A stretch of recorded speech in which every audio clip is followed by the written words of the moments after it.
लचकत बाटे तोहर कमरिया। गोरे गोरे अंग तोहर छलके जबनिया, नागिन सी लचकत बाटे तोहर कमरिया। देखे में लगे झकास हो, तोहके बनाई अपना जीवन सवरिया हो। मनवा में जागल तोहर प्यास हो, तोहके बनाई अपन जीवन सवरिया हो।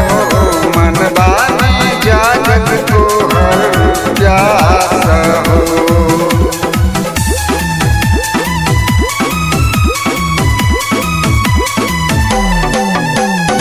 Music by Jaswant Kumar.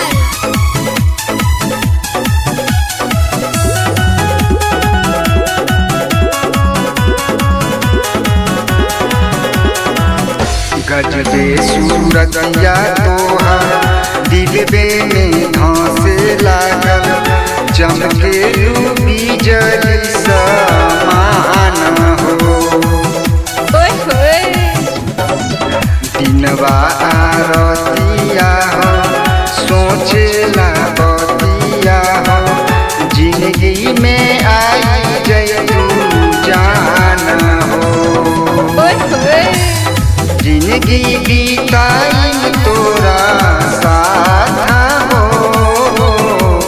गोरे गोरे अंग तोहार छलके जवनिया हो।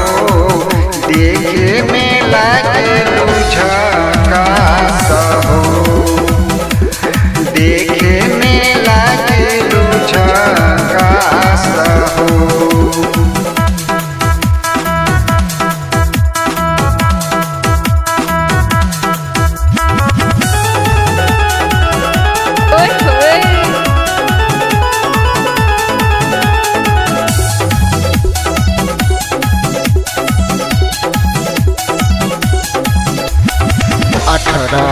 उमरिया तोहार दिलबे में बसे लागल, रानी मिलन के जागल आस हो। माहुर लागेला पनिया, माहुर लागेला खाना, सुगनी के बाबुए प्रियास हो।